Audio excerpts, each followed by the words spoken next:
আউযু বিল্লাহি মিনাশ শাইতানির রাজিম। বিসমিল্লাহির রহমানির রহিম।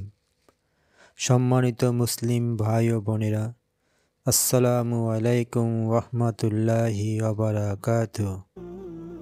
আশা করছি আল্লাহর অশেষ মেহেরবানিতে আপনারা সবাই ভালো আছেন।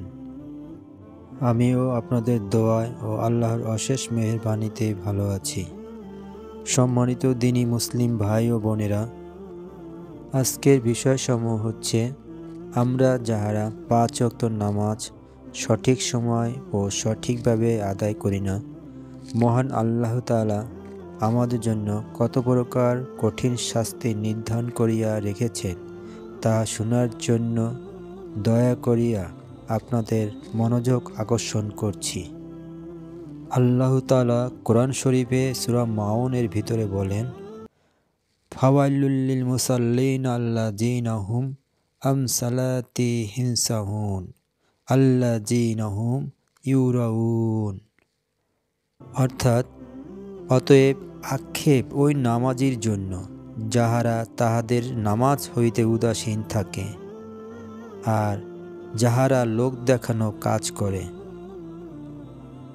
অর্থাৎ যাহারা আলস্য করিয়া সময় মতো নামাজ আদায় করে না আর লোক দেখানো নামাজ পড়ে, যখন মানুষের সঙ্গে থাকে তখন নামাজ পড়ে এবং যখন একাকী থাকে কিংবা কাজে ব্যস্ত থাকে তখন নামাজ পড়ে না, সেই সব লোকের জন্য পরকালে দোজখবাস রহিয়াছে।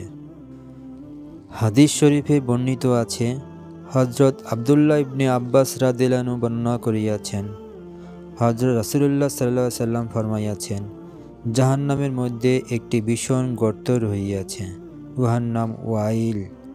ইহা এতই কঠোর আযাবের সামগ্রী দ্বারা পরিপূর্ণ যে জাহান্নামের অধিবাসীগণ প্রত্যহ 100 বার আল্লাহর দরবারে দোয়া করিয়া থাকে, হে আল্লাহ, আমাকে ওয়াইল দোজখ হইতে রক্ষা করিও। এই ওয়াইল দোজখে আখিরাতে বেনামাজীদের দ্বারা পরিপূর্ণ করা হইবে। হে আল্লাহ, আমাদিগকে উহা হইতে রক্ষা করো। আরেক হাদিসে বর্ণিত হইয়াছে, হযরত রাসূলুল্লাহ সাল্লাল্লাহু আলাইহি ওয়াসাল্লাম ফরমাইয়াছেন, যাহারা নামাজে অলসতা করিবে তাহাদিগকে আল্লাহ পাক 15টি শাস্তি দিবেন। উহার মধ্যে হইতে 6টি শাস্তি দুনিয়ায় দেবেন, 3টি শাস্তি মরণকালে দিবেন, 3টি শাস্তি অন্ধকার কবরে দিবেন, আর বাকি শাস্তিগুলো কিয়ামতের দিনে নির্ধারণ করা হইয়াছে। আল্লাহ তাআলার দুনিয়ার 6টি শাস্তিগুলো হচ্ছে এই: 1 নম্বরে তাহার জীবনের বরকতসমূহ উঠাইয়া নিবেন।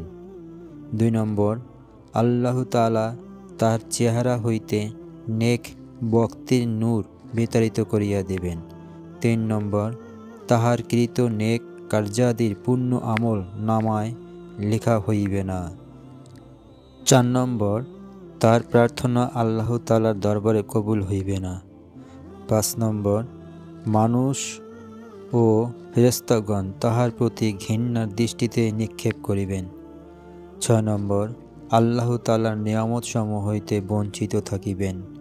সম্মানিত তৌহিদি মুসলিম ভাই ও বোনেরা, মৃত্যুর সময় 3টি শাস্তিগুলো হচ্ছে এই: 1 নম্বরে মরণকালে ক্ষুধার্ত অবস্থায় মরিবে। 2 নম্বর, অত্যাধিক দুর্দশাগ্রস্ত ও লাঞ্ছিত হইয়া মৃত্যুবরণ করিবে।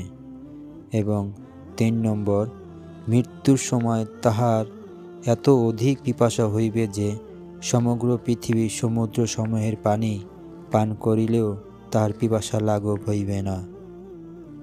কবরের মধ্যে 3টি শাস্তিগুলো হচ্ছে এই: 1 নম্বরে তাহার কবরটি এতই সংকীর্ণ হইবে যে উহাতে পাঁজরের হাড্ডি ভাঙিয়া চুরমার হইয়া যাইবে। 2 নম্বর, মহান আল্লাহ তাআলা তাহাকে শাস্তি দিবার জন্য একজন ফেরেশতা নিযুক্ত করিয়া দিবেন। তাহার হাতে অগ্নি মুগুর থাকিবে এবং সে উহা দ্বারা শাস্তি দিতে থাকিবে এবং বলিবে, হে হতভাগা, পৃথিবীতে থাকিয়া কেন নামাজ সঠিকভাবে আদায় করো নাই? লও, উহার আযাব এখন ভোগ করো, ইহা বলিয়া পিটাইতে থাকিবে। 3 নম্বর, তাহার কবরের মধ্যে সুজা আকরা নামীয় আগুনের চক্ষু ও লোহার নখ বিশিষ্ট একটি সাপ পাঠানো হইবে। উক্ত সাপটির আঙ্গুলের নখ 1 দিবসের রাস্তার দূরত্বে তুল্য দীর্ঘ হইবে। সাপটি মুর্দার ব্যক্তিকে বলিবে, তুমি পৃথিবীতে থাকা অবস্থায় নামাজ আদায় করো নাই, সেজন্য আল্লাহ তাআলা তোমাকে শাস্তি দিবার জন্য আমাকে পাঠাইয়াছেন। ইহা বলিয়া সুজা আকরা স্বীয় লোহার নখের দ্বারা তাহাকে আঘাত করিতে থাকিবে। এই আঘাতের কারণে বেনামাজি লোকটির 70 গজ মাটির গভীরে চলিয়া যাইবে। তখন সুজা আকরা তাহাকে ধরিয়া টানিয়া বাহির করত পূর্ণ আঘাত করিতে থাকিবে এবং টানিয়া বাহির করিয়া পুনরায় আঘাত করিতে থাকিবে। এই প্রকারের রোজ কিয়ামত পর্যন্ত তাহাকে শাস্তি দিতে থাকিবেন। সম্মানিত মুসলিম ভাই ও বোনেরা, কিয়ামতের 3টি শাস্তিগুলো হচ্ছে এই।